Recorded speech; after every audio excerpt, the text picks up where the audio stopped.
Hello everyone and once again welcome back to Umar Taskeer YouTube channel. Myself Umar Taskeer. कई Sunday चर्चा के इस episode में देखते हैं कि आप लोगों के क्या क्या क्वेश्चंस थे पिछले संडे चर्चा के वीडियो के कमेंट सेक्शन के अंदर। देखिए, जिन लोगों को भी क्वेश्चंस पूछने होते हैं, कोशिश करा करिए कि जो संडे चर्चा वाला वीडियो है ना, उसी के कमेंट सेक्शन में क्वेश्चंस पूछा करिए, वहां से पिक करने में आसानी होती है। जैसे ये वाला वीडियो है, इसके कमेंट सेक्शन में आप क्वेश्चंस को पूछ सकते हैं, हमें फिगर आउट करने में इजी रहता है। अदरवाइज डिफरेंट डिफरेंट वीडियो से कमेंट्स को उठाने में थोड़ी सी प्रॉब्लम होती है। सबसे पहला जो क्वेश्चन है यहाँ पर, वो वेट लॉस का क्वेश्चन है। ये पूछ रहे हैं, sir how many types of customizations you can do in Google and Facebook ads text copy, can we use different fonts and colours in ad copy text. देखिए, गूगल सर्च में तो आप नहीं कर पाते क्योंकि उनका एक प्री डिफाइंड टाइप होता है, बट फेसबुक के अंदर आपको ऑप्शंस मिलते हैं कि जहां पर आप प्राइमरी टेक्स्ट लिख रहे होते हैं या हेडलाइंस लिख रहे होते हैं, वहां पर थोड़ा सा आप अपने टेक्स्ट को फॉर्मेटिंग जो है वो प्रोवाइड कर सकते हैं। आप चाहें तो इमोजीज वगैरह को भी ऐड कर सकते हैं। तो अगर आप गूगल के ऊपर जाएंगे और different different types of fonts को सर्च करेंगे और उन फॉन्ट्स में अगर आप अपना जो भी मैसेज है, जो भी आपकी हेडलाइंस है, जो भी प्राइमरी टेक्स्ट है, उसको मेंशन करेंगे, तो वहां से फिर डिफरेंट टाइप के जो फॉन्ट्स हैं उनको यूज कर सकते हैं आप। बहुत सारे एड कॉपीज में आपने ऐसा देखा भी होगा। अगर आप फेसबुक एड्स लाइब्रेरीज के ऊपर जाएंगे तो आपको देखने को मिल जाएगा कि लोग इमोजीज को भी यूज करते हैं और थोड़े से फैंसी टेक्स्ट को भी यूज करते हैं। हमने भी कुछ क्लाइंट्स के लिए यूज किया हुआ है। मैं यहाँ पर आपको उस चीज का जो स्क्रीनशॉट है वो दिखा दूंगा, तो आपको क्लैरिटी हो जाएगी। सेकंड क्वेश्चन यहाँ पर मयूर का है, हमारी वेबसाइट के कुछ पेजेस का लिंक हमने चेंज किया और ओल्ड लिंक्स को न्यू लिंक्स पे रिडायरेक्ट भी किया है, न्यू लिंक्स इंडेक्स भी हुआ है, बट फिर भी ऊपर सजेस्ट में ओल्ड लिंक के जैसे लिंक्स दिखा रहा है। तो फिर मुझे उन लिंक्स को रिमूव करना चाहिए सर्च कंसोल से, या फिर कैनोनिकल या रीडायरेक्ट लगाना चाहिए। तो इनका पहला क्वेश्चन है, देखिए कई बार ऐसा होता है कि जब आप रिडायरेक्शंस वगैरह करते हैं तो उस चीज को, जो आपके ये थर्ड पार्टी टूल्स होते हैं जैसे उबर सजेस्ट वगैरह, इसमें थोड़ा सा टाइम लग जाता है। अभी आपने टाइम नहीं मेंशन किया हुआ यहाँ पर कि कितने टाइम हो गया आपको इसको किए हुए, बट कई बार ये मंथ्स जो है वो लगा देता है। बट आपका जो मेन मुद्दा है वो ये है कि वो इंडेक्स हो जाने चाहिए। तो वो नए यूआरएल्स आपके इंडेक्स हो चुके हैं और पुराने यूआरएल को डी इंडेक्स होने में भी टाइम लगता है। वो इतनी जल्दी डी इंडेक्स नहीं होते, थोड़ा सा उसमें टाइम लगता है। तो थोड़ा वेट कर लें, कभी कभी मंथ्स भी लग जाते हैं, 1-2 महीने भी लग जाते हैं, वो अपने आप जो है वो डी इंडेक्स हो जाएंगे। दूसरा क्वेश्चन इनका बैकलिंक्स को लेकर है। मैं न्यू बैकलिंक्स बना रहा हूं, बट वो बैकलिंक्स उबर सजेस्ट में शो नहीं कर रहे हैं, बट अदर टूल्स एचरेफ्स एसईएमरश पे चेक करता हूं तो रिफ्लेक्ट हो रहा है। जैसे मैंने आपको बताया ना कि थोड़ा सा टाइम जो है वो लगता है। आपको दूसरे टूल्स में शो हो रहे हैं, कोई बात नहीं, कभी कभी जो है ना उबर सजेस्ट में थोड़ा सा टाइम जो है वो लग जाता है डेटा को दिखाने में, और कोई दिक्कत की बात नहीं है। तो आई बिलीव आपका जो क्वेश्चन है उसका आंसर आपको मिल गया होगा। नेक्स्ट क्वेश्चन है, सर फेसबुक पिक्सल का परचेज इवेंट ओनली एड के थ्रू आए हुए परचेजेस को कैप्चर करता है या ऑर्गेनिक भी? अगर मेरे सेम प्रोडक्ट के 2 फेसबुक कैंपेन्स हैं विद सेम पिक्सल, तो मेरे दोनों कैंपेन्स के परचेज इवेंट्स अलग अलग ही कैप्चर होंगे ना? देखिए, इस चीज को आप इस तरीके से समझें। फॉर एग्जांपल, आपने एक परचेज इवेंट जो है वो बनाया, तो अब अगर आपकी वेबसाइट पर अगर चाहे वो कोई ऑर्गेनिकली आ रहा हो या फिर वो एड से आ रहा हो, वो अगर परचेज करता है तो परचेज इवेंट जो है वो ट्रिगर होगा। बट वो इंफॉर्मेशन किसके पास रहेगी? केवल पिक्सल के पास रहेगी। फाइन, वो इंफॉर्मेशन अभी कैंपेन्स को एट्रीब्यूट नहीं होगी। कैंपेन्स के आगे आपको वेबसाइट परचेजेस या रिजल्ट्स में जो आपको परचेजेस दिखाई देते हैं या परचेज इवेंट का जो एट्रीब्यूशन कैंपेन्स के अगेंस्ट होता है, वो तभी होगा जब उस स्पेसिफिक कैंपेन से परचेज आई होगी। तो कहने का मतलब यह है कि जो फेसबुक का इवेंट्स मैनेजर है वो इसको रिकॉर्ड करेगा, चाहे वो ऑर्गेनिक हो चाहे वो पेड कैंपेन्स के थ्रू आया है, बट फेसबुक डैशबोर्ड के अंदर जिस भी कैंपेन से परचेज आएगी उसी कैंपेन के आगे जो है वो परचेज एट्रीब्यूट होगा। अगर किसी कैंपेन से 2 आई है तो 2 एट्रीब्यूट हो जाएंगे, किसी कैंपेन से 1 आई है तो 1 एट्रीब्यूट हो जाएगी। आई बिलीव आपके क्वेश्चन का आंसर मिल गया होगा। यहां पर एक और क्वेश्चन है, सर एक कॉमन क्वेश्चन है, लाइक फेसबुक में आरओएस एंड आरओआई के लिए क्या कुछ बेंचमार्क्स है? इतना आरओएस और आरओआई मिलता है या मिल सकता है, तो ये कितने टाइम के बाद एक्सपेक्ट किया जा सकता है? क्योंकि मैंने काफी काम किया है पेड एड्स में और इसमें 2 से 3 मंथ्स लग जाते हैं प्रॉपर ऑप्टिमाइज करते करते। तो क्लाइंट को स्टार्ट में किस तरीके से ये चीजें ब्रीफ करी जा सकती हैं, आई होप कि आप अगले संडे चर्चा में इस क्वेश्चन का आंसर देंगे। देखिए, आरओएस और आरओआई का कोई बेंचमार्किंग नहीं, ये डिपेंड करता है बिजनेस के ऊपर। एग्जाम्पल के तौर पे आप ये मोबाइल का कवर बेच रहे हैं, आप इसको लेकर आते हैं 200 रुपए में मार्केट से और आप इसको बेच रहे हैं 1000 रुपए में, राइट? बट कुछ और भी आपके डिफरेंट जो है वो एक्सपेंसेस होंगे, जैसे मार्केटिंग वगैरह का एक्सपेंस होगा बीच में, राइट? पैकेजिंग का एक्सपेंस होगा, आरटीओ होगा, डिलीवरी चार्जेस होंगे, ऐसे डिफरेंट जो है वो आपके एक्सपेंसेस होंगे। तो अगर आप 200 का खरीद के ला रहे हैं और मान के चलते हैं उसके ऊपर कुछ एडिशनल एक्सपेंसेस हो रहे हैं 400 रुपए के, तो 600 रुपए का टोटल जो है वो आपको कॉस्ट लग रही है, और 1000 में आप बेचे तो 400 का आपका प्रॉफिट हो रहा है। अगर आप 800 में भी बेचे तब भी आपका 200 का प्रॉफिट होगा। अगर आप 700 में भी बेच रहे हैं तब भी आपका 100 रुपए का जो प्रॉफिट है वो होगा। इस मैथमेटिक्स को अगर हम देखें, अब आपने खरीदा था 200 रुपए में, अगर आप उसको 800 रुपए में बेच रहे हैं, इसका मतलब 4 का आरओएस है। तो हमें ये स्टार्टिंग से ही बिजनेस के पॉइंट ऑफ व्यू से पता होता है कि हमारा जो ब्रेक इवन आरओएस है वो अप्रोक्सीमेटली कितना होगा, या कितने आरओएस पे हम जो है वो प्रॉफिटेबल हो जाएंगे, या इतने आरओएस से अगर हम नीचे आएंगे तो फिर हम लॉस में जाने वाले। अब एक बात को समझिए, देखिए 1-2 महीना किसी भी एजेंसी के लिए बहुत होता है किसी भी चीज को टेस्ट करने के लिए। तो एज एन एजेंसी हम बहुत सारे डिफरेंट एंगल्स के ऊपर एड्स रन करेंगे, प्रोडक्ट्स को टेस्ट करने की कोशिश करेंगे। बट मान के चलते हैं कि अगर हम प्रॉफिटेबल होते हैं 4 के आरओएस के ऊपर, और प्रोडक्ट अभी भी हमें 1-1.5 का ही आरओएस दे रहा है, तो वहां पर आप समझिए कि या तो प्रोडक्ट मार्केट फिट नहीं, या फिर कुछ बहुत ही ज्यादा ब्लंडर हम लोग करें। क्योंकि टेक्निकली अब फेसबुक एड्स के कैंपेन्स के अंदर कुछ बहुत ज्यादा रह नहीं गया डैशबोर्ड्स लेवल पर कि ऐसी कोई बहुत ही दुनिया की अलग ही चीज कोई एजेंसी कर देगी। It's all about structuring and it's all about the basics and fundamentals.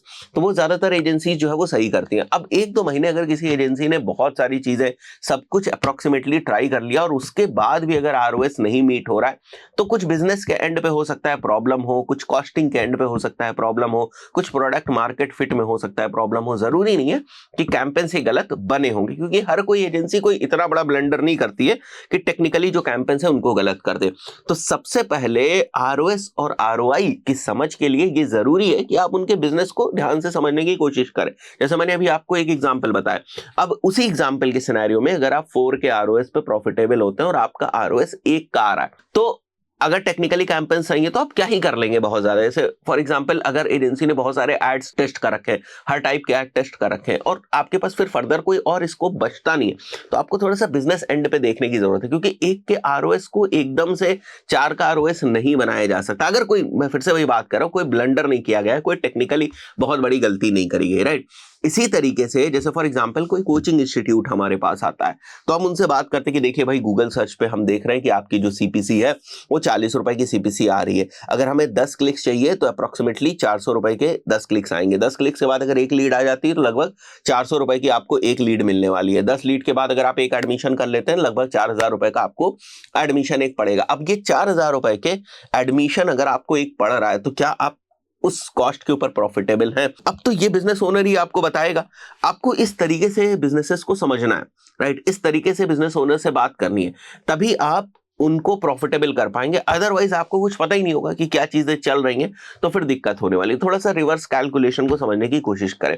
कोई बेंचमार्क नहीं होता है एज सच, बिकॉज बहुत सारे डिफरेंट वेरिएबल्स होते हैं। आप सभी वेरिएबल्स को कांस्टेंट करके बेंचमार्किंग नहीं कर सकते, राइट। ये कोई ऐसी चीज नहीं है जो कांस्टेंट चीजों के ऊपर चले, हर चीज वेरिएबल है। मतलब बिजनेसेस हमेशा ना काफी वेरिएबल इन्वायरमेंट में ऑपरेट करते हैं, बहुत सारी चीजें कांस्टेंट नहीं हो सकती हैं, राइट। तो इसलिए थोड़ा सा आरओएस और आरओआई के बेंचमार्किंग निकालना मुश्किल है। बट जो मैंने आपको चीजें बताई हैं, वैसा अगर आप क्लाइंट्स के साथ डिस्कशन करते हैं, बातचीत करते हैं, तो आप अपने कैंपस को और बेहतर तरीके से स्ट्रैटेजिकली जो है वो प्लान कर पाएंगे और रन कर पाएंगे। अब यहाँ पर यकुता जी का एक और क्वेश्चन है। Hello sir, I am a freelancer based in Kuwait, working with a client who sells fragrance products such as perfume, oils, air fresheners, incense burners and perfumes. In February, I initiated a sale campaign consisting of 3 ad sets. The first ad set targeted the add to cart conversion event. The second ad targeted the purchase conversion event. देखिए यहाँ पर ही गलती है। आपने अगर sales campaign बनाया हुआ है तो सभी को आपको परचेस को ही टारगेट करना चाहिए। आपका कैंपेन हमेशा परचेज इवेंट के लिए जो है वो ऑप्टिमाइज होना चाहिए। However I observed that although people were adding item to their carts, they were not completing purchase. देखिए सबसे पहला पॉइंट तो आपने टेक्निकली गलती कर दी, जो मैंने आपको बताया। ऐड टू कार्ट के ऊपर कभी भी कैंपेन्स को ऑप्टिमाइज करने की जरूरत नहीं है। आपको हमेशा परचेज इवेंट के ऊपर कैंपेन को ऑप्टिमाइज करना है, बिकॉज दैट इज समथिंग जिसकी आपको रिक्वायरमेंट है। जब आप कैंपेन ऑप्टिमाइजेशन गोल को सेलेक्ट करते हैं, तो when you are saying purchase, which means that कि आपको परचेजेस चाहिए। यहां पर वो लॉजिक नहीं चलता है कि अगर हम ऐड टू कार्ट वालों को ऑप्टिमाइज करें, ऐड टू कार्ट की डेटा ज्यादा है, तो अगर हम उनको ऑप्टिमाइज करने की कोशिश करेंगे तो जो लोग ऐड टू कार्ट कर सकते हैं वो लोग परचेज भी करेंगे। ऐसी थ्योरी ऑफ फेसबुक एल्गोरिथम में काम नहीं करती, बिकॉज कोई स्टार्टिंग से ही पता है कि आपको उन लोगों को टारगेट करना है जिनको परचेज करनी, तो आप हमेशा परचेज इवेंट पे ही ऑप्टिमाइज करेंगे। उसके बाद भी बहुत सारी चीजें होती है, जैसे आपने कैटलॉग के ऊपर रन किया हुआ है या आपने वीडियो एड्स के ऊपर रन किया हुआ है,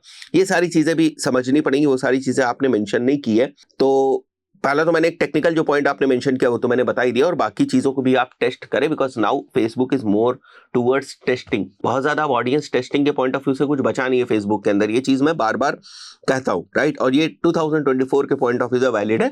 2022-21 में अगर आप मेरे से बात कर रहे होते तो मैं आपसे बोलता कि भाई ठीक है, ऑडियंस टेस्टिंग वगैरह भी इंपॉर्टेंट, बट आज फेसबुक का एल्गोरिथम स्मार्ट इनफ है, उनको पता है कि आपका प्रोडक्ट किन लोगों तक पहुंचाना है, राइट। बट वो क्रिएटिव्स के एंगल्स क्या होंगे, वो मैसेजिंग क्या होगी, वो आपका प्रोडक्ट पेज किस तरीके का होगा, आपके ऑफर्स किस तरीके के होंगे, ये ज्यादा इंपॉर्टेंट है। आई बिलीव ये चीज आपको क्लियर हुई होगी। अब यहाँ पर मानक बनर्जी का एक और क्वेश्चन। उमर जी, गूगल का 5 मार्च 2024 कोर अपडेट के बाद अगर कोई एआई के मदद से high quality user focused helpful content डालना शुरू करे तो भी गूगल उन वेबसाइट्स को डी रैंक करेगा। देखिए, एआई से बिल्कुल दूर रहिए इस वक्त, केवल आपको एआई से स्ट्रक्चरिंग करवानी। अभी तक जो मैंने देखा हुआ है, मैं इसके ऊपर वीडियो लाऊंगा, मैं लाने की सोच रहा हूं, क्योंकि हमने देखा हमारी बहुत सारी क्लाइंट्स की वेबसाइट्स थी जिनमें 80% वेबसाइट्स ऐसी थी जिनके ऊपर कोई फर्क नहीं पड़ा 5th अपडेट का। और वो इसलिए भी है क्योंकि जो हमारे क्लाइंट्स वगैरह होते हैं ना, उनके बिजनेस को ग्रो करने के पॉइंट ऑफ व्यू से हमें ब्लॉग्स लिखने होते हैं, तो हमें बहुत ही लिमिटेड ब्लॉग्स जो है वो लिखने होते हैं और उनको रैंक कराना होता है, उनके ऊपर काम करना होता है। तो वहां पर ऐसा नहीं होता कि बहुत हम स्केल में कंटेंट प्रोड्यूस कर रहे होते हैं या हम बहुत ज्यादा आर्टिफिशियल इंटेलिजेंस का मदद लेते हैं कंटेंट को कंप्लीटली लिखने के पॉइंट ऑफ व्यू से। तो हमारा जितना भी कंटेंट था वो ओरिजिनल था और उन वेबसाइट्स के ऊपर अभी तक तो कोई फर्क नहीं पड़ा है। मैं उन चीजों के लिए अलग से भी वीडियो थोड़ा सा प्लान कर लूंगा, इसमें मैं आपको दिखाऊंगा गूगल सर्च कंसोल में कि अगर आप देखेंगे तो ना हमारे इंप्रेशंस पे फर्क पड़ा है, ना सीटीआर पे पड़ा है, सारी चीजें वैसी ही हैं नॉर्मल। अगर आप ग्राफ देखेंगे तो वैसे ही आपको दिखाई देंगे। बट कुछ जगहों पर मैंने देखा हुआ है कि जहां पर एआई कंटेंट था, उन वेबसाइट पे बहुत जबरदस्त तरीके से जो है वो फर्क पड़ा हुआ है और उनकी जो रैंकिंग है वो डाउन हुई है, सर्च इंजन से वो वेबसाइट दिखना ही बंद हो गई हैं। तो एआई को बहुत ही संभाल के यूज करने की जरूरत है, केवल स्ट्रक्चर के लिए उसको यूज करने की जरूरत है। अगर आपको अपने कंटेंट का स्ट्रक्चर बनाना है, बस आपको उससे कॉपी पेस्ट कुछ भी नहीं करना है। आप ये सोचे कि मैं ये 4 लाइन भी कॉपी कर दूं, 6 लाइन भी कॉपी कर दे, अभी बिल्कुल मत करें। अभी बहुत ही रीसेंट अपडेट है, थोड़ी और चीजों को आने दे, थोड़े और से डेटा हम लोगों के पास कलेक्ट होने दे। हम देखते हैं बहुत सारे सिनेरियोज में ऐसा भी देखा गया है कि कुछ वेबसाइट्स डाउन हुई थी, वो फिर से थोड़ी सी ऊपर उठी है, तो अभी भी बहुत सारी डेटा जो है कलेक्ट की जा रही है। अभी केवल 10 ही दिन हुए हैं, राइट। बट आप अपनी तरफ से एआई कंटेंट मत लिखें, केवल उससे स्ट्रक्चरिंग में मदद ले। मैं आपको इसी चीज की राय देना चाहूंगा। अब यहाँ पर तलहा का क्वेश्चन है, sir you have said in couple of videos that audience targeting isn't as fruitful nowadays when compared to creatives. Now the game mainly depends on creatives etc. So for those who are thinking to enter into digital marketing, would graphic designing be a better option as compared to paid ads or especially Facebook ads? नहीं भाई, बिल्कुल भी नहीं, क्योंकि यहाँ पर जो आपने फेसबुक एड्स की बात करी, इसका मतलब केवल ऑडियंस टारगेटिंग ही नहीं था। फेसबुक एड्स में आपको स्ट्रैटेजीज बनाने की जरूरत है, किस टाइप के ऑडियंस को किस टाइप की क्रिएटिव्स दिखाना है वो भी आपको समझना है। ऑडियंस इन द सेंस यहाँ पर मैं बात करूँ कि जैसे रीमार्केटिंग ऑडियंस आप यूज कर रहे हैं या आप टॉप ऑफ द फनल वाली ऑडियंस यूज कर रहे हैं, तो किस ऑडियंस को आप कौन सा क्रिएटिव दिखाएंगे, किस मैसेजेस के साथ दिखाएंगे, वो सारा काम मीडिया बायर का ही होता है। स्ट्रैटेजीज बनाने का काम सारा मीडिया बायर्स का ही होता है। कैंपेन्स को रन करने का, एग्जीक्यूट करने का सारा काम जो होता है वो मीडिया बायर्स का ही होता है। उनसे इंसाइट्स निकालना, उनसे डेटा निकालना, वो भी काम जो है वो मीडिया बायर्स का ही होता है। फर्दर क्या सजेशंस है, कैसे स्केल करना है, वो काम भी मीडिया बायर्स का ही होता है। तो ऐसा बिल्कुल नहीं है कि वहां पर ऑडियंस टारगेटिंग खत्म हो जाने से करियर खत्म हो गया, राइट। बिल्कुल ऐसा नहीं है। तो इस चीज को आप बिल्कुल दिमाग से निकाल दें। ग्राफिक डिजाइनिंग एक बिल्कुल सेपरेट चीज है, मीडिया बाइंग एक बिल्कुल सेपरेट चीज है। अगर आपको ग्राफिक डिजाइनिंग में इंटरेस्ट है तो उधर जाने की कोशिश करें आप, बट केवल फेसबुक एड्स में ग्राफिक डिजाइनिंग ही नहीं यूज होगी, वीडियोस भी यूज होंगे, जो वर्टिकल फॉर्मेट ऑफ वीडियोस होता है वो भी यूज होंगे। तो मेरा कहने का मतलब है केवल ऑडियंसेस की जो इंपॉर्टेंस है ना वो थोड़ी सी कम हुई है। ऐसा नहीं है कि फेसबुक एड्स खत्म हो जाएगा, राइट। आई बिलीव आपको थोड़ी सी क्लैरिटी हुई होगी। यहाँ पर एक और क्वेश्चन है, sir my question is related to Google search ads. I want to run search ads for SAP courses like ABAP, FICO, HANA, but our main keywords जो best SAP course near me है, best SAP AP course in Hyderabad है, but we can't use SAP word in headlines. हाँ, वो नहीं use कर सकते। तो इसका सीधा सा तरीका वही है कि S.A.P ऐसे कर करके थोड़ा सा आप उसको चेंज करके यूज कर सकते हैं। There is no other way, क्योंकि इनको वैसे आप ऑफिशियली नहीं यूज कर सकते। इसके बाद एक और क्वेश्चन है यहाँ पर, sir I have a question, मैं लिंक बिल्डिंग के फील्ड में हूँ, इसमें क्या नेक्स्ट स्कोप है? देखिए, स्कोप तो है, बट वहां पर है जहां पर आप लिंक बिल्डिंग में कुछ स्ट्रैटेजीज बना रहे हैं, जहां पर आप कॉम्पिटिटर की लिंक बिल्डिंग की प्रोफाइल को एनालाइज करते हैं, उनकी जो लिंक बिल्डिंग की स्ट्रेंथ स्ट्रेंथ है उसको एनालाइज करते हैं और उसके बेसिस पे आप अपनी लिंक बिल्डिंग की स्ट्रैटेजीज बनाते हैं, प्लान बनाते हैं, लिंक बिल्डिंग के कैंपेन्स बनाते हैं और लिंक बिल्डिंग में गेस्ट पोस्टिंग आप कर रहे हैं, डिफरेंट लोगों से बात कर रहे हैं कि किस तरीके से आप लिंक को अर्न कर सकते हैं। ये सारी चीजें अगर आप कर रहे हैं, बहुत सारे आज के टाइम में अगर आप देख रहे होंगे तो सास बेस्ड प्रोडक्ट्स आ गए हैं जहां पर जो है वो आप लिंक्स को बाई वगैरह कर सकते हैं। तो उस टाइप के जो चीजें हैं उसमें अगर आप जा रहे हैं तब तो ठीक है, लिंक बिल्डिंग में स्कोप है। अदरवाइज जो आप सोच रहे हैं कि डायरेक्टली सबमिशन कर दिया, कमेंट बैकलिंक्स बना दिए, ये सारी चीजों को अगर आप आज के टाइम में लिंक बिल्डिंग समझ रहे हैं या उसमें करियर बनाने की सोच है तो दिक्कत की बात है। मैंने आपको बताया गेस्ट पोस्टिंग वगैरह है, लिंक बिल्डिंग के पॉइंट ऑफ व्यू से जो कंटेंट राइटिंग है उनमें सब चीजों में अगर आप जा रहे हैं, लिंक बिल्डिंग के पॉइंट ऑफ व्यू से आप आउटरीच करते हैं, इन सारी चीजों को ध्यान में रख के अगर आप अपना करियर बना रहे हैं, उसमें काम कर रहे हैं तो हाँ स्कोप है। बट इस बात को आप समझिए, link building is again a part of SEO. तो लिंक बिल्डिंग के साथ साथ आपको एसईओ की भी नॉलेज होनी चाहिए ताकि आप लिंक बिल्डिंग को एज अ प्रोजेक्ट जो है वो हैंडल कर पाए, लिंक बिल्डिंग के कैंपेन्स को हैंडल कर पाए। तो आई बिलीव इस संडे चर्चा के वीडियो में बहुत सारे क्वेश्चंस की आपको क्लैरिटी मिली होगी। मिलते हैं नेक्स्ट वीडियो में, टिल देन गुड बाय।